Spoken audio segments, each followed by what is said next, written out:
నాన్న ఒక మాట అన్నారు, రేపు పొద్దున అమ్మాయి గడుపుతూ ఉంది, అది అమ్మాయి పుడతారు అబ్బాయి పుడతారు మాకైతే తెలియదు, కానీ వాడు అబ్బాయి అయితే కనుక వాడు రేపు పొద్దున సినిమాలోకి వస్తే కనుక వాడు స్టార్ అయితే, వాడు ఇలాంటి కష్టాలు పడితే, ఇలాంటి దెబ్బలే తింటే నా బాధ అయితే నీకు అప్పుడు తెలిసి వస్తుంది రా అని నాన్న అన్నప్పుడు ఈ కంటి మీద దెబ్బ తగిలింది, మణికట్టు ఫ్రాక్చర్ అయ్యింది అని అన్నప్పుడు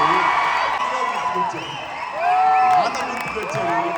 ఆయన ఆరోగ్యం అన్నారు, ఆయన నోటి వాక్యం, ఆయన నోటి ఆయన బాధతోటి ఉద్వేగంతో అన్నా సరే, ఈ రోజున నా బిడ్డ కష్టానికి ప్రతీక.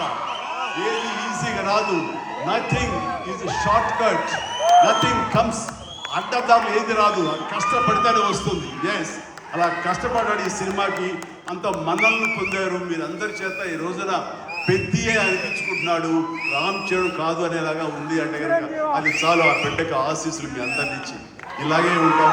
మేము ఎప్పుడు కష్టపడ్డ ఒకటే నమ్ముకున్నాము, కష్టపడతాం తప్ప ఏది షార్ట్ కట్లో కావాలని కోరుకో, ఒళ్ళు వంచి పనిచేస్తాం. ఈ రోజుకి అదే కూడా చిరంజీవి గారు మీరేంటి 2 పూటలు ఇంకా ఎక్సర్సైజ్ చేస్తారంటే అవకాశం ఉంటే 2 పూటలే చేస్తాను, మరి ఒక పూట మాత్రం చాలా ఖచ్చితంగా చేస్తాను. ఇద్దరం జిమ్లో ఒకరు పోటీ పడుతుంటాం అనమాట. సరదాగా పర్సనల్ విషయాలు మీతో నేను షేర్ చేసుకోవడం ఆనందంగా ఉంది. అండ్ చరణ్ ఈ సినిమాలో తను నటించలేదు, జీవించాడు. అందుకనే ఇక చిరంజీవి కాదు, తను చరణ్. ఢిల్లీలో పిఎం గారు నరేంద్ర మోడీ గారితో పాటు తను కూడా ఒక కాంక్లేవ్లో పాల్గొన్నాడు. రిపబ్లిక్ టీవీ కాంక్లేవ్లో పాల్గొన్నప్పుడు వాళ్ళు కొత్త కాయినేజ్ పెట్టారు, న్యూ ఏజ్ మెగాస్టార్. ఇలాంటి అవకాశాలు నాకు రాలేదు, కానీ చరణ్కి వచ్చింది. చరణ్ దాంట్లో నిరూపించుకుని ఒక అడుగు ముందుకు వెళ్తున్నాడు. కాబట్టి చరణ్ ముందుంచి నేను వెనక ఉండడం అన్నది సబబు, అది కరెక్టు. బిడ్డలు ఎదిగినప్పుడు, బిడ్డలు ముందుకు వెళుతున్నప్పుడు ఆ పొందే ఆనందం అంతా ఇంత కాదు.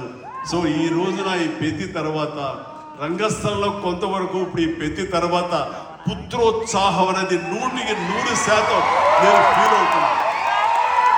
మరి బిడ్డ పైకి వచ్చాడు, బిడ్డ ఫుల్ ఫిట్గా చేస్తాడు కదా, ఇంకా మీరు చెయ్యాలంటే చెయ్యాలి. నేను అంటాను, ఇప్పుడు పని చేయటం డబ్బు కోసమో లేకపోతే ఇంకోటి కోసమో లేకపోతే ఇంకా మీరు ఆర్టిస్ట్గా పేరు సంపాదించుకోవడం కోసం కాదు.